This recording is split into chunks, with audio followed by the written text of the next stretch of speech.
Hi, this is a presentation focusing on the musical dramatic structure and in a Mozart ensemble. So we've seen the larger structure of the opera buffa and the importance of ensembles in opera buffa. So let's talk a little bit about musical structure in classical form, in the classical style.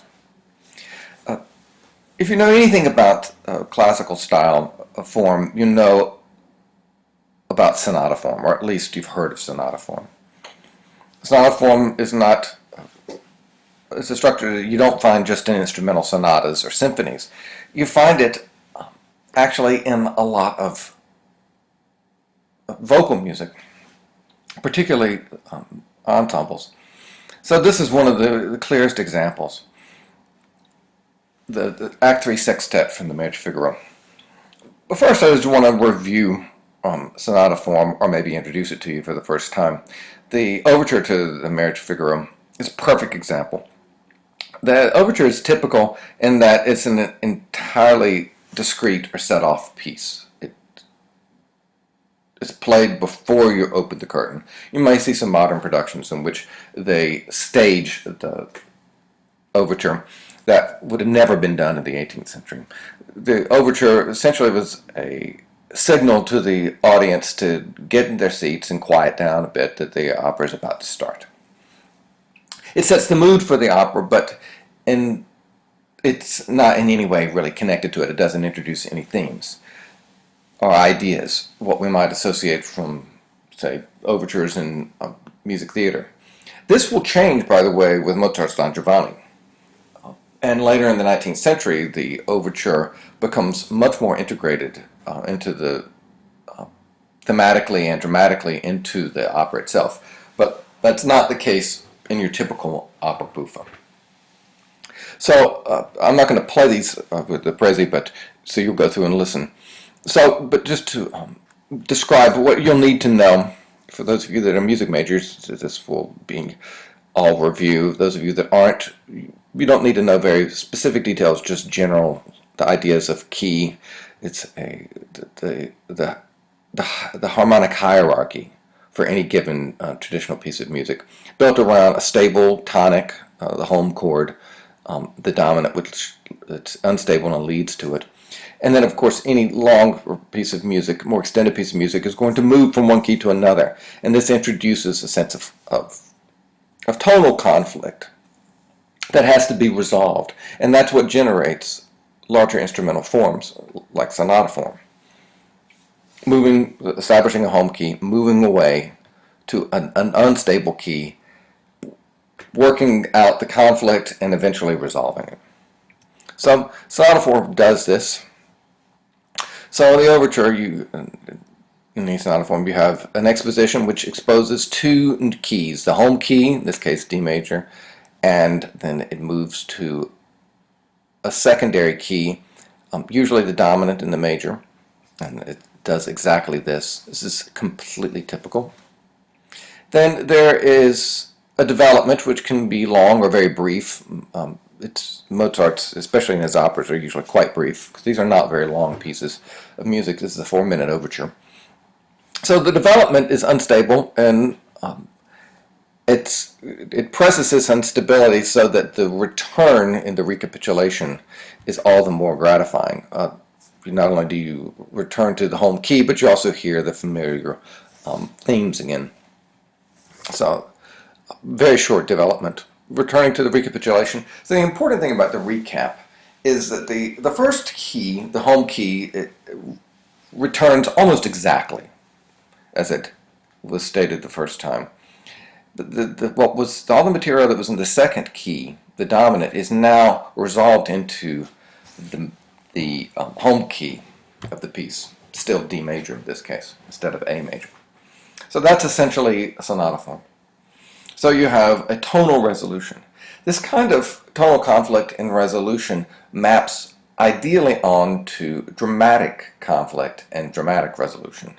And that's precisely what you get in the Marriage Figaro, Act 3 Sextet. This, by the way, was Mozart's favorite piece, favorite ensemble that he ever wrote. At least that's what he said. So you read here for the background. You should know the story anyway. You also know it's significant that this happens in the second half of the opera.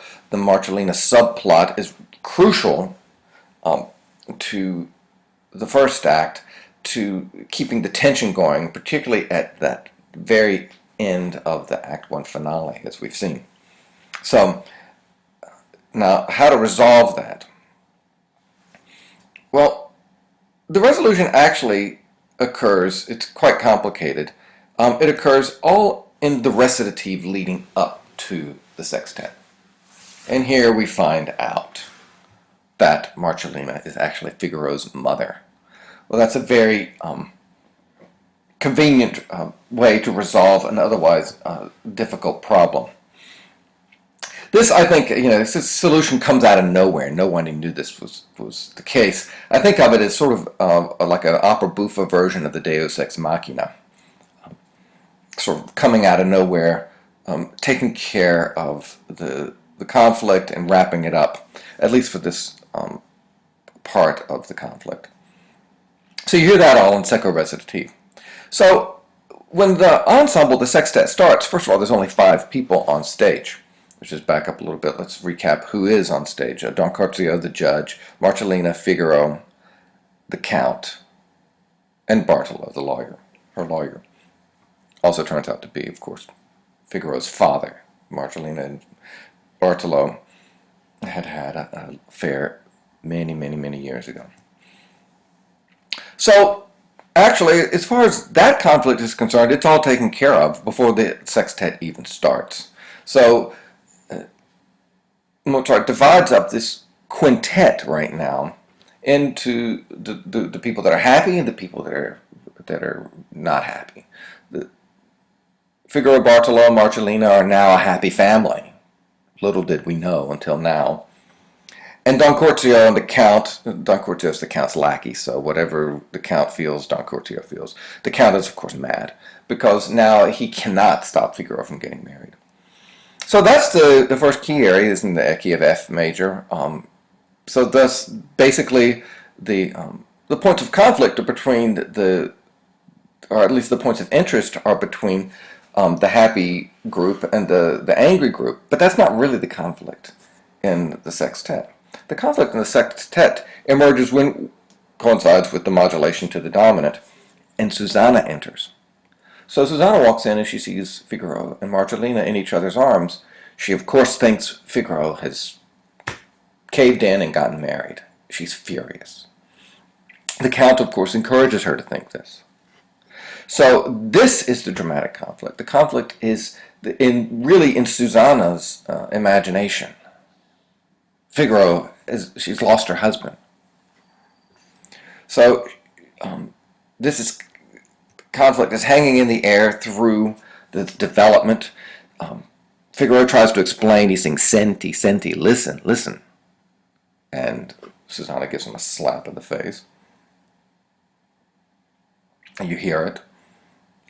And the resolution comes in the recapitulation when Marcellina steps forward, the tune that you heard earlier, playing in the background of the orchestra, the home key is returned, and she explains.